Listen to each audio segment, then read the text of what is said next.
Hey guys, and welcome to LBB 91 Coaching. We're talking to you guys about attachment styles. Specifically, we're talking about secure attachment. This is the last in this particular series we're talking about. And I want to know if you've ever been in a relationship with somebody who just seems to get it. I mean, when I say get it, what I mean by that is you have an argument and they're not trying to destroy you. They actually are very much calm, serene. They are secure. They're not trying to project.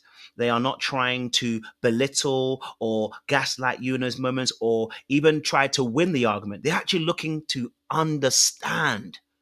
When you talk with them, they're very stable. They seem to be very much even keeled. They don't seem to be falling to the left or to the right. They are balanced and in the middle. They're comfortable with intimacy and they can do independence as well. They communicate openly without any fear of punishment or shame or abandonment. They seem to handle conflict maturely and the relationship seems to be stable from their particular end. Well, that is the secure attachment. And we're going to break it down a little bit further on in this video.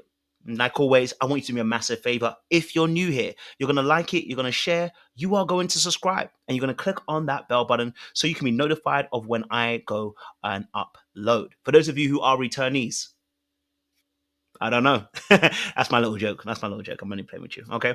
Listen, let me go and grab my little friend who's going to help me be able to break this down for you. Okay. Talking about secure attachments in relationships.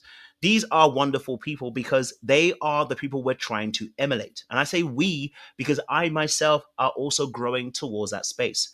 And I can tell you this for free. When you start to emulate and grow towards a more secure attachment, the world opens up to you in a more different way. When you are more balanced, more healed, and you see the world in that space, it's amazing. So then how come I've got stuff on the right hand side of the column and stuff on the left hand side of the column then? Because the left hand side is all about the positives. The right hand side is all about the negatives. Well, you have to be honest about secure attachment people. They're not perfect. But number two, also because they are so secure, sometimes they can believe that everybody else is secure. And that actually is a problem. And so we're going to talk about it and break it down for you. Let's stay to the left hand side first, dealing with the positives. Number one, they communicate to understand. They don't run to judgments. They are looking to inquire first to understand where you're coming from. Let me give you an example. Let's say, for instance, you ended up ghosting them for 3 days. They're going to message you and find out, hey, look, what's been going on? I noticed that we haven't been speaking for the last few days. Is everything all right? For the rest of us and the rest of our particular insecure attachments, you know you're spiraling. You're either going to be avoiding or you're going to be trying to be more clingy and texting them more, whatever you choose, but you're not going to be balanced. But whereas you see this with secure people, they will happily reach out because they don't feel the shame or the embarrassment for reaching out. They're also not going to avoid because they don't feel like they're being necessarily rejected, turned away, or abandoned. They're just going to go, okay, something's not quite right here at first. Let me first and foremost reach out and make sure the person's okay. Let me inquire. Let me make sure that everything's good. Even when you tell them that they need a space, they will maturely handle it and give you a resolution in that space, right? Let me give you an example. You go for 3 days. You tell them, obviously, I just need a space. And you didn't tell them that you need a space. You just took it. They'll let you know and say, hey, look, I really do appreciate that. I want you to understand that, I want you to be able to be free in this relationship and be able to be yourself. But I also want to let you know that when you do that particular behavior without communicating with me, it hurts me. Right? They're not afraid to bring you into their emotional world. They're not afraid of communicating their emotions because they were never, they weren't oftentimes, punished or abandoned or rejected for their emotional expression. They were allowed to have autonomy in that space. In fact, they were probably encouraged in their household to do so. And therefore, when it comes to communicating very difficult situations that involve the matters of the heart or things that are dear to people, they don't necessarily feel that kind of shame or embarrassment that you may feel, or I may feel. They don't feel those things. And I say you and I because I want to let you know I'm in this journey with you. Okay. I'm not perfect, but I'm getting to a more secure place and I can really see the differences that are there. And it's about that regulation. It's about that balance. It's about that ability to stand straight and look at it straight rather than standing slightly with a lean on it and then trying to judge it. Secure people stay balanced and then they give you inquiry first before they go into any kind of judgment. Okay. So they communicate to understand, not necessarily to win. The next thing is emotional resilience and security. Okay, the ability to handle stressful times. The reason why we speak about this is because, as I mentioned, when it comes to other three insecure attachment styles, avoidant, anxious, preoccupied, and also um, fearful, avoidant, they also are very much heavily affected by stresses that are outside of the relationship. And I can't wait to drop a video about that as well for you guys. They are affected by the stresses that are outside of a relationship with them. So if work is going bad, you're going to realize that the fearful avoidant wants to either start avoiding or becoming very, very clingy, right? They just can't deal with the emotional overwhelm of work going badly. The dismissive avoidant, if work is stressful, and you see a lot of men in this society, for instance, financial issues, they immediately want to go into their cave and solve the issue by themselves. They won't co-regulate. And then anxious people, maybe there's something happening in family, and now they are clinging to you for dear life as if you're about to leave them because of what they're suffering with at home. But with a secure person, whilst they may have their moments, in majority of times they're resilient. They understand that this is a stressful moment, yes, but they're able to process their emotions, they're able to understand them, and then they're able to express them, which is what gives them the balance to be able to live life the way they live it, and the way they're able to show up in the relationship the way they are, the way they're able to allow stresses in their life but not let it affect them to a point where they now spiral or begin to operate outside of their values and their norms that they would normally. Okay, so that's their resilience and their emotional security, their ability to allow themselves to make fun of themselves, be do mistakes, to be a part of groups, to be able to discuss difficult emotions as well, right? They're not quick to dismiss their happiness, right? Some people are quick to dismiss their happiness. Dismissive avoidance are quick because, like, when's the next thing gonna come around the corner and affect me, right? They are not also quick they're not prolonging their stay in their emotional lull, like when things go bad and trying to stay in that place and woe is me kind of situation where they almost want to self-sabotage. They don't stay in those places very long. Okay, the next thing is acknowledgement of emotions in distress, and I kind of mentioned this already, so I'll keep it a little bit light. When distress hits, they are able to communicate that distress has hit. If work's not going well, they're about to communicate with you that work's not going well and they are affected by this. And what they need is some reassurance. Or they're going to tell you, hey, what I need is some space. They're able to communicate this thing. They won't just take it, they will communicate. Hey, I'm feeling stressful right now. Could you just reassure me? Well, for the dismissive avoidant to say, can you just reassure me, it's going to make him feel sick. Okay. For the fearful avoidant to ask for help, too, is going to make them feel sick. For the anxious person to even ask for reassurance is going to make them feel annoyed. Why? Because these are things that they have learned how to do manipulatively, passively, aggressively to take, because they were taken from as young individuals. So it's naturally they want to take it. Whereas when it comes to a secure person, they don't just take, they are asking to be given it. They by asking you to give, they are co-regulating with you. They're looking for a co-option here, even if that means they need some time alone, right?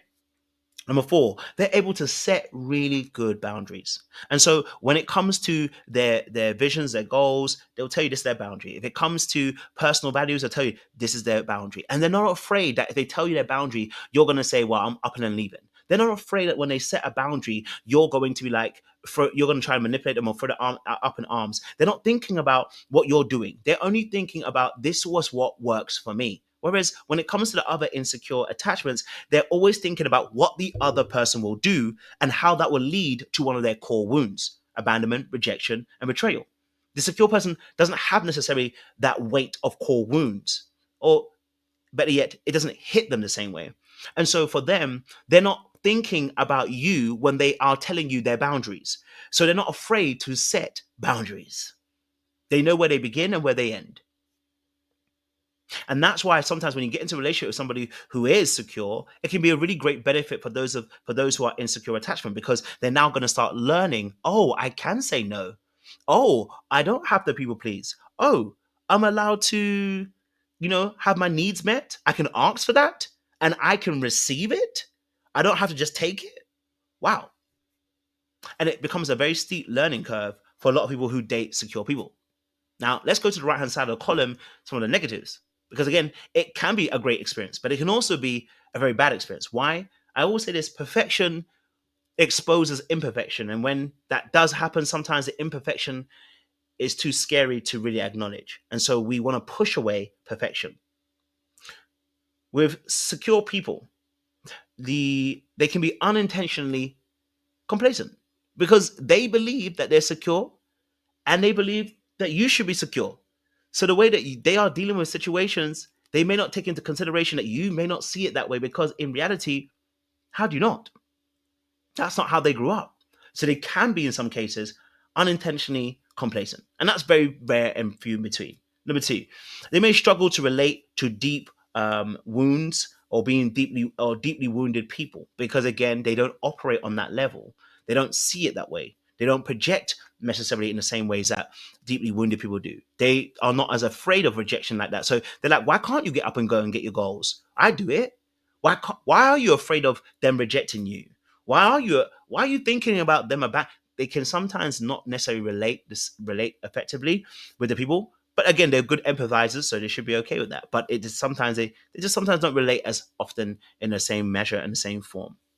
Number three is they can be overlooking emotional struggles of others because again, and that's partly kind of part one, but it's because again they don't necessarily have those struggles. So sometimes they are overlooking that could be an issue as to what's happening in the relationship. All they know is their boundaries are being affected, and they're not going to have it, or or they feel like something's encroaching and it's not fair or just, and they may push back against it without fully understanding all the way how the other person why the other person is coming that particular way.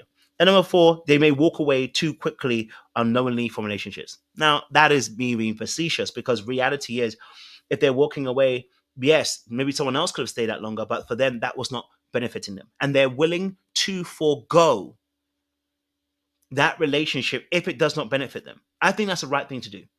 If you have needs and you have wants and you're willing to exercise that and speak about it and be assertive about it, and the person's unwilling to do so, I mean, and it's still earning the relationship, they don't have to stay. Why would they want to stay? Right? Because it may only lead to further behaviors that are not going to be conducive to a healthy relationship in the future.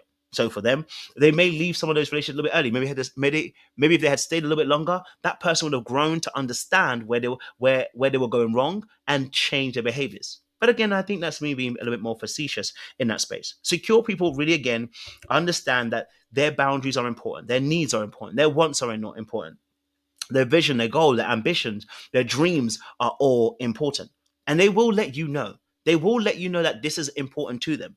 But sometimes they can also be the savior. They want to help other people. They want to see people. They want to fix people sometimes as well. And that can get them into trouble. And actually, that can actually start the downward trend of you starting to develop a little bit more insecure attachment.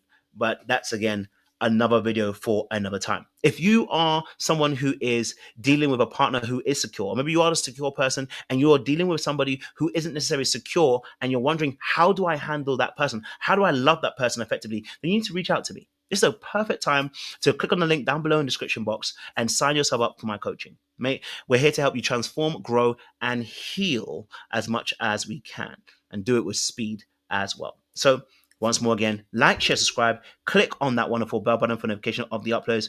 We appreciate you. We'll see you again very, very soon. Love, peace, and hope.